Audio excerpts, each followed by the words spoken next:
வந்துட்டியா?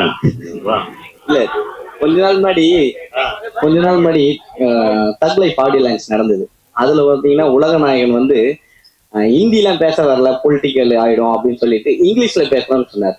ஆனா இப்ப நீங்க சொன்னீங்க ஆங்கிலத்தை விட தமிழை கத்துக்கணும்னு சொல்றீங்க. நீ அங்க வம்புலுக்காத, இங்க வந்து இது வந்து டூரிஸ்ட் ஃபேமிலி. ஏன்னா இங்க டூரிஸ்ட் ஃபேமிலியை பத்தி தான் பேசணும். நீ இப்படிதான் எல்லாத்துட்டையும் வாங்கி கட்டுற. உன்னை சிவராஜ்குமார் சாரும் உன்னதானே கேட்டாரு. இவர் தானே அன்னைக்கு நான் கை தட்டினது நான் தான்.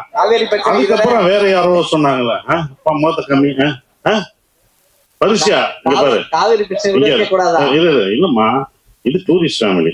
டூரிஸ்ட் ஃபேமிலிக்கு தக்கலை இது என்னுடைய கருத்து. என் கருத்தை தான் நான் சொல்ல முடியும். இது என்னன்னா ஆங்கிலம் கத்துக்கணும், ஆங்கிலம் கத்துக்க வேணாம்னு சொல்ல. இப்ப நான் என்ன சொன்னேன்னா, அங்க உள்ள மாணவர்கள் ஆங்கிலம் கத்துக்கிட்டு இருக்காங்க, ஆனா தமிழை மறந்துட்டாங்கன்னு சொல்றோம்.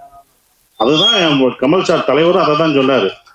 ஓகேங்களா? அப்ப அவரும் அதை தான் சொன்னாரு. ஆங்கிலம் நீங்க கத்துக்க கூடாதுன்னு சொல்ல, ஆங்கிலம் கத்துக்கோங்க, ஆனா தமிழையும் உங்க கலாச்சாரத்தையும் கல்ச்சரையும் மறக்கூடாது. மொழி தானங்க நம்மளை அடுத்து இழுத்துட்டு போக முடியும். நம்ம மொழி அழிஞ்சிருச்சுன்னா, ஏன்னா என் கூட வந்த ஒருத்தவர் அவர் பையனோட வந்தாரு. அந்த பையன் இங்கிலீஷ் மட்டும்தான் படிக்கணும், பேசுறான். என்கிட்ட பேசிட்டு இருந்தா. அவன் எந்த தமிழ் படமும் பார்த்ததில்ல, ஒன்லி இங்கிலீஷ் மட்டும்தான் பேசிட்டு இருந்தான். அப்ப அவர் ஃபீல் பண்ணி சொன்னார், நாங்க எங்க நாட்டை விட்டுலாம், எங்களோட நாட்டை விட்டு வந்துட்டோம், ஆனால் இவன் வந்து இதுதான் கதைச்சு கொண்டு இருக்கான் அப்படின்னு சொல்லிட்டு இருந்தாரு. இதை மட்டும் கதைச்சிட்டு இருக்கான், இங்கிலீஷ் மட்டும் தான் கதைச்சுதான், அடுத்த கல்ச்சர் தெரியலன்னு.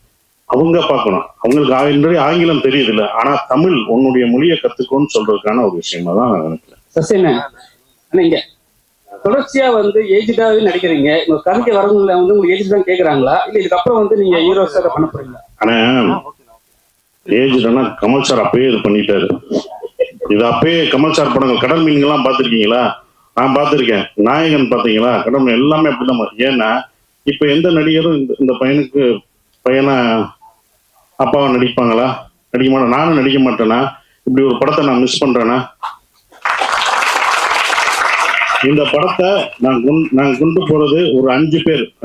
அயோத்தி படம் பார்த்துட்டு, உங்களுக்கு தெரியும் அயோத்தி படம் பார்த்து அயன் பதர் யாராவது நடிப்பாங்களா? நடிக்க மாட்டாங்க. ஏன்னா சண்டை கிடையாது, எதுவும் கிடையாது, சும்மா வண்டி ஓட்டணும், கடைசி ஒரே ஒரு வார்த்தை தான். அதுக்கு தான் அயோத்தி பார்த்துட்டு கவர்மெண்ட்ல ஒரு இதே போட்டாங்க. எனக்கே அது தெரியாது. ஒருத்தவங்க நான் ஒரு ஃபங்க்ஷன் போகும்போது அந்த ஆபீசர் சொன்னாங்க, கவர்மெண்ட்ல சார் உங்க அயோத்தி உங்களுக்கே தெரியாம ஒரு நல்லது பண்ணிருக்கீங்க. என்ன கவர்மெண்ட்ல ஆர்டர் என்ன போட்டிருக்காங்கன்னா, இந்த இறந்தவங்களை கொண்டு போறதுக்கு இத்தனை சர்டிபிகேட் இருக்குல்ல, அதெல்லாம் ஈஸி பண்ணிட்டாங்க. 1 லட்சமோ 2 லட்சமோ அவங்களுக்கு மானியம் கொடுத்து இத்தனை பேர் இருக்காங்க, உங்களால 500 பேர் உங்களுக்கே தெரியாம, அவங்க சொல்றாங்க உங்களுக்கே தெரியாம 500 பேர் பயனடைஞ்சிருக்காங்க, நீங்க நல்லது பண்ணிருக்கீங்க 500 குடும்பத்துக்குன்னு சொன்னாங்க. இது எனக்கு தெரியவே இல்லை. இது ஒரு 2 வருஷம் கழிச்சுதான் எனக்கு தெரியுது. இது ரொம்ப சந்தோஷமா இருந்தது. அப்ப இந்த மாதிரி ஒரு படங்கள்லாம் நடிக்கிறதுக்கு நீங்க என்ன 70 வயசு தாத்தா வேஷம் போட்டாலும் போட்டுருவேன், அவ்வளவுதான். நம்ம வேஷம் போட தானே வந்திருக்கோம், அதுதான் நம்ம வேலை. திடீர்னு காலேஜ் பையனா போவேன், அடுத்த படத்துல காலேஜ் பையனா நடிக்க வைப்பாங்க. காலேஜ் அப்ப ஏன் காலேஜ் பையன் நடிச்சுன்னு கேட்பீங்களா? கேட்க முடியாது. அதை நான் ரிப்பேன், அதுக்குதான் அது, அவ்வளவுதான். சசி சார் இங்க ஐயோ என்னன்னு இல்ல, சென்னை வந்து எல்லாரையும் வாழ வைக்கிற அன்னை. நீங்க மதுரையிலிருந்து சென்னைக்கு வந்து இங்க வந்து எஸ்டாப்ளிஷ் ஆயிட்டு திரும்பவும் வந்து ஊருக்கே போய் பழப்பு நடத்துறீங்களே, என்ன காரணம்? அப்புறம் இந்த இயற்கை விவசாயத்தை மேற்கொண்டு வர்றீங்க, அதுக்கு என்ன காரணம்?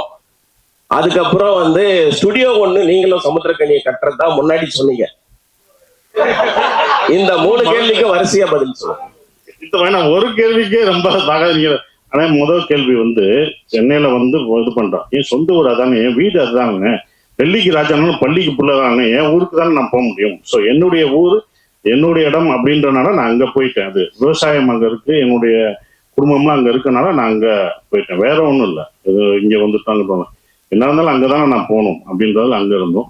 சென்னையில அந்த நானும் சம்திங் கரெக்டா உங்கள்கிட்ட சொன்னோம், ஒரு ஸ்டுடியோ கட்டணும், கண்டிப்பா அது பண்ணுவோம். அதற்கான வேலைகள் ஒரு இடம் வந்து அது ஃபியூச்சர்ல நாங்க கட்டலாம்னு யோசிச்சிருக்கோம். அது பண்ணோம். ஏன்னா அங்க வந்து எல்லா இதையும், ஏன்னா இப்ப நாங்க அங்க போயிட்டோமே, இதையும் எடுத்துட்டு போயிட்டோம்னா எடிட்டிங் டப்பிங் எல்லாம் எடுத்துவோம், ஈஸியா ஆயிடும். அதுதான் அது பண்றோம். சரி சார், இந்த படத்துல ஒரே நிமிஷம் மணி சார், இந்த படத்துல ரொம்ப முக்கியமா ஒரு விஷயம் வச்சிருக்கீங்க. வல்வெட்டித்துறை அப்படின்னு ஊர்ல இருந்து அந்த ஃபேமிலி வருது வச்சிருக்கீங்க. அந்த வல்வெட்டித்துறை எவ்வளவு வரலாற்று முக்கியத்துவம்னு எல்லாருக்கும் தெரியும். இந்த ஈழத்தமிழுடைய வழியை வேதனைகளை தமிழ் சினிமா சரியா பதிவு பண்ணிக்கணும்னு நினைக்கிறீங்களா? நாங்களாம் ஃபேஸ்புக்லயோ சோசியல் மீடியால ஏதாவது போட்டா கூட பிளாக் பண்ணியிருப்பாங்க. அது பெயர் போட முடியல, போட்டோ போட முடியல, அதுக்கான வாய்ப்பே இல்லை. அதை பத்தி என்ன நினைக்கிறீங்க? சார் பதிவு பண்ணல சார், பண்ணவும் முடியாது சார். நீங்க Facebookல போட்ட லெட்டருக்கே இப்போ பிளாக் போடுறாங்கன்னா படமா நாங்க எடுத்தா கட்டு தான் போடுவாங்க. ஸோ அப்ப அது முடியாது.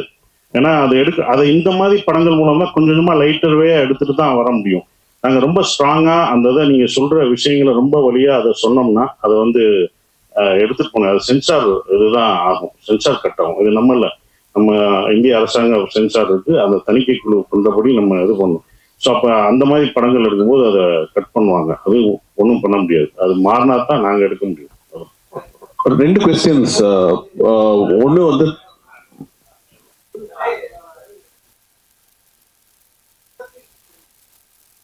சார் இதுல இல்ல இது வந்து தெனாலி படம் கமல் சார் படத்துல இருந்து பார்ட் 2 பண்ணலான்ற மாதிரி எனக்கு ஒரு முன்னாடி ஒரு ஐடியா இருந்துச்சு. ஸோ நான் அந்த ஐடியா நான் வச்சிருந்தேன்.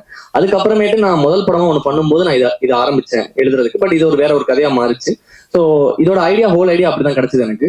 அண்ட் இது அரசியல் பேசிருக்கோம்னு கேட்டீங்கன்னா, நாங்க அரசியல் பேசணுன்ற ஒரு விஷயத்துல இது வந்து படத்துல வந்து நாங்க இதெல்லாம் பேசணும் அப்படின்றதெல்லாம் நாங்க பேசல. ஆனா அரசியல் இல்லாத ஒரு படம் இல்லைன்னு நினைக்கிறேன் நான். அந்த விஷயத்துல நாங்க என்னென்ன இந்த கதையே உங்களுக்கு ஒரு விஷயம், உங்களுக்கு வந்து மேலோட்டமா சில விஷயங்கள் உங்களுக்கே சொல்லிட்டு வந்துட்டே இருக்கும். ஸோ நாங்க அரசியல் பேசணும், வாங்க இதுல வந்து பேசலாம் அப்படின்ற மாதிரி நாங்க இந்த படத்துல எதுவுமே பண்ணல. ஒரு ஃபீல் குட் ஃபேமிலி டிராமா, ஒரு சந்தோஷமா பாக்குற ஒரு படமா தான் நாங்க எல்லாமே பண்ணியிருக்கோம்.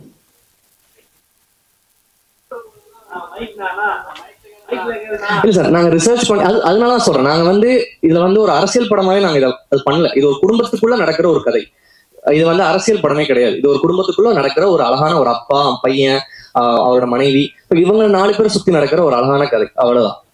டைரக்டர் சார், உங்களுக்கு தான் question. And there's also question to the producer. 2 questions. உங்களுக்கு மட்டும் கொஸ்டின் கேட்கிறேன். இந்த படம் எடுக்கும்போது இங்க பேசின எல்லாரும் என்ன சொன்னாங்கன்னா, முதல்ல அவங்க கிட்ட எப்படி நீங்க நரேட் பண்ணீங்களோ எந்த மாறுதலும் இல்லாம அதே சொன்ன மாதிரியே எடுத்துருக்கீங்க அப்படின்னு. அப்போ அந்த அளவுக்கு கிளாரிட்டி இருக்கு அப்படின்னா, இது எங்கேயும் நேர்ல பார்த்ததா தான் நான் வந்து இந்த கதையை வந்து உங்களுக்கு டைரக்டா எங்கேயும் ஒரு இன்ஃபுளுன்ஸ், இது வந்து இப்படித்தான் இருக்கும் அப்படிங்கிறது உங்களுக்கு எங்கேயுமே ஐயம் இல்லாமல் இது இப்படித்தான் நடக்கும் அப்படின்னு வந்து சர்டனிட்டி இருக்குன்னா, நீங்க எங்கேயும் நேர்ல விட்னஸ் பண்ணிருக்கீங்க, இல்லை ஒரு ஸ்பார்க் கிடைச்சிருக்கணும் அப்படின்னு நினைக்கிறேன். அந்த மாதிரி ஏதாவது இருக்கா? 1. 2, ப்ரொடியூசருக்கு இது ரொம்ப நல்ல படம், ட்ரெய்லர் வந்து காட் இஸ் இன்ட்ரெஸ்டட். இப்போ நீங்க டீசர் ரிலீஸ் பண்ணும்போதே வந்து நிறைய பேர் வந்து நீங்க இது பண்ணாமையே வந்து நிறைய பேருடைய அட்டென்ஷன் வந்து இது வாங்குச்சு. But it's coming on May 1 and Retro is releasing on it. நீங்க கம்ப்ளீட் பண்ண முடியுமா? will you be able to take on a big production house, a big film like Retro?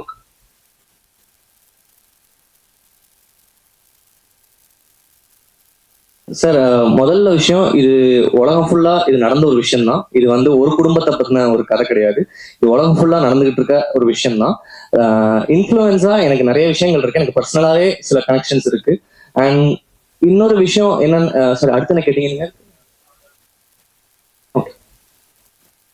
இல்ல சார், ஆக்சுவலி உங்களுக்கு தெரியும், இப்ப வந்து இல்ல சார், என்னன்னா இப்ப வந்து ஓடிடி இருக்கிறதுனால இப்ப நம்ம டிசைட் பண்றதே இல்லை சார், டேட்ஸ் தான். இப்ப வந்து நார்மலாவே இப்ப நம்ம ஒரு சர்டைனான ஒரு கம்பெனிக்கு படம் கொடுத்துருக்கோம்னா அவங்களோட ஸ்லாட் இருக்கும். லைக் அந்த ஒரு நிறுவனம் படத்தை வாங்கியிருக்காங்க, அந்த நிறுவனத்தை வந்து மே கடைசியில இந்த படம் ஓடிடில வரணும், நாங்க அந்த மாதிரி தான் சைன் பண்ணி கொடுத்துருக்கோம். ஸோ அதனால எங்களுக்கு வேற வாய்ப்பு இல்லாம தான் சார் பண்றோம். ஸோ வந்து காம்படேட் பண்ணுன்ற எண்ணங்களே இல்லை, ஏன்னா அது மிகப்பெரிய படம். ஸோ நாங்க ஒரு படம் பண்ணியிருக்கோம் சார். இதுதான், வேற எந்த ஒரு காம்படிஷன்ன்ற ஸ்பேஸ்க்கே இடம் இல்லை சார். இது என்டையரா வந்து ஒரு வேற வழி இல்லாம எங்களுக்கு இந்த டேட் தான் அவைலபிளா இருக்கு. அதனால தான் சார் இந்த படத்தை நாங்க பண்றோம் டேட்ல, வேற எதுவும் இல்லை. அண்ட் வந்து நீங்க இன்னொரு கேட்டிருந்தீங்க, இந்த படம் வந்து உண்மை அந்த மாதிரி இருக்கா சார்? நார்மலாவே என்னன்னா, எல்லாருமே வீட்டை விட்டு வரும்போதோ ஊரை விட்டு வரும்போதோ வந்த ஒரு இப்ப நான் ஒரு எக்கனாமிக்ஸ் கிரைசிஸ் ஸ்ரீலங்கால இருந்துச்சு, அந்த டைம்ல ஒரு ஃபேமிலி அங்கிருந்து வெளில வரும்போதும் அங்க அந்த குடும்பம் வந்து இங்க என்ன ஃபேஸ் பண்றாங்கன்ற சில விஷயங்களை பதிவு பண்ணியிருக்கோம். இப்ப அது வந்து ஸ்ரீலங்கா இல்லைன்னா கூட நீங்க ஒரு சொந்த ஊரை விட்டு வர ஒரு ஃபேமிலிக்குமே அது கனெக்ட் ஆகும் சார். நீங்க அந்த மாதிரி அரசியல் படுத்தப்படுறதுக்கான விஷயங்கள், ஒரு கான்ட்ரவர்ஷியலான விஷயங்கள் எதுவுமே நாங்க அட்ரஸ் பண்ணப்படல.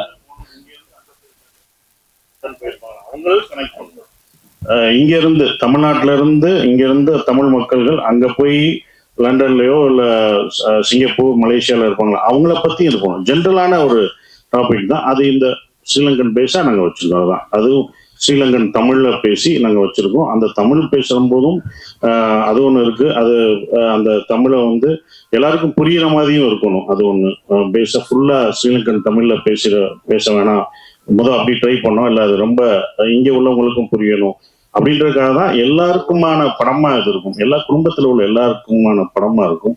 குடும்பத்தோட பார்க்க வேண்டிய ஒரு படமா இது கண்டிப்பா இருக்கும். டைரக்டருக்கு இங்க டைரக்டருக்கு ஒரு கொஸ்டின். ஆக்சுவலி இந்த ரெஃப்யூஜியா வர்றாங்க இல்லையா, சோ அவங்களால ரெஃப்யூஜியா வர்றவங்க வந்து ஈவன் அவங்களோட குழந்தை இங்க பிறந்தா கூட அவங்களால ஆதார் ஐடி எடுக்க முடியாது. எத்தனை வருஷம் ஆனாலும் அவங்க இங்க ரெஃப்யூஜியா மட்டும்தான் இருக்க முடியும். பட் இதுல அந்த படத்துல வந்து ஆதார் ஐடி எடுக்கிற மாதிரி இருந்துச்சு. சோ இன்கேஸ் அது ஃபோர்ஜரியாவே இல்ல, அது படம் பார்க்கும்போது தான் தெரியும். அந்த மாதிரி எதுவும் நீங்க நினைக்கிற அந்த விளக்கமான விஷயம்லாம் நாங்க கரெக்டா கவர்மெண்ட் சட்டத்திட்டப்படி தான் நாங்க இந்த படத்தை எடுத்திருக்கோம். இல்லாட்டி அவங்க கட் பண்ணியிருப்பாங்க. அது பண்ணியிருக்கோம். ஆனா என்ன, என்னோட பர்சனலா ஒண்ணு இருக்கு. நான் சொல்றது அது இவங்க சார்ந்தது இல்லை. இந்த மாதிரி அகதிகளா இங்க இருக்கிறவங்களுக்கு இத்தனை வருடங்களா இருக்காங்க, வேலைக்கு போறாங்க, எல்லாமே இருக்காங்க. அவங்களுக்கு உரிமை கொடுக்கலாம், குடியுரிமை கொடுக்கலாம்ன்றது என்னோட ஒரு விஷயம். இந்த படம் பார்த்துட்டு அப்படி ஒண்ணு நடந்துச்சா, நான் அயோத்தி பார்த்துட்டு ஒண்ணு நடந்துச்சுன்னு சொன்னேன் பாத்தீங்களா, அது மாதிரி இந்த படம் பார்த்துட்டு அப்படி ஒண்ணு நடந்துச்சுன்னா, கவர்மெண்ட் அப்படி ஒண்ணு பண்ணுச்சுன்னா முதல் சந்தோஷப்படுறதும் நானா தான் இருப்பேன். ஏன்னா வெளிநாடுகள்லாம் அவங்களுக்கு குடியுரிமை பெற்றுட்டாங்க.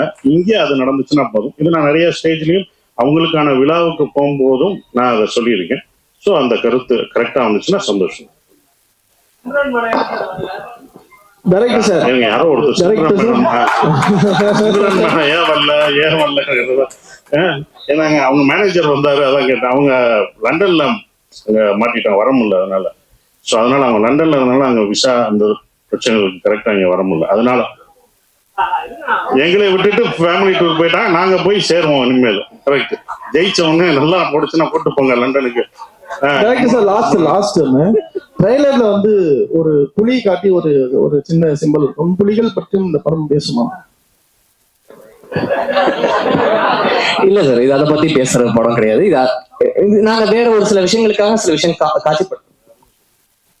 அது புலி இந்த இதுலதான் வச்சிருக்கோம். அந்த இதுதான் அது, அதை பத்தி எல்லாம் பேசாது. என்னன்னா அது சென்சார் கட், அது நீங்க படத்துல வராது. அது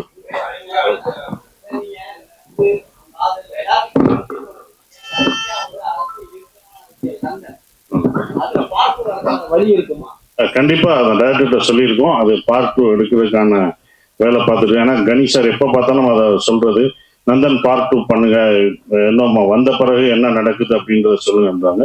அதுக்கான இது சொல்லியிருக்கோம். அது டைரக்டர் பண்ணாருன்னா கண்டிப்பா பண்ணுவோம். சசியண்ணே, இப்ப நீங்க ஸ்டேஜ்ல பேசும்போது சொன்னீங்க நாங்களா வந்து சிம்ரனுக்கு ஹீரோ நடிக்கக்கூடாதுன்னு சொன்னீங்க. நீங்க தான் அவங்களை வந்து அப்படி சொன்னீங்களா? எனக்கே ஷாக்கு தான்ப்பா. நீ எப்படி இது பண்ணீங்களோ அதே மாதிரிதான் எனக்கு சிம்ரனா, நானும் சிம்ரனா நானே கேட்டேன் அப்படின்ற ஒரு விஷயம். அது ஏன் அப்படின்னும் போது நீங்க படம் பார்த்தீங்க, இப்ப பாத்தீங்கல்ல, பிடிச்சிருச்சுல, 2 பேரையும் பிடிச்சிருந்ததுல. அது மாதிரி இன்னும் ரொமான்ஸ் எல்லாம் வச்சிருக்காரு. அதெல்லாம் இன்னும் படம் சப்போர்ட்ல எங்க படம் ஹீரோயினை நாங்க தானங்க இது பண்ண முடியும்.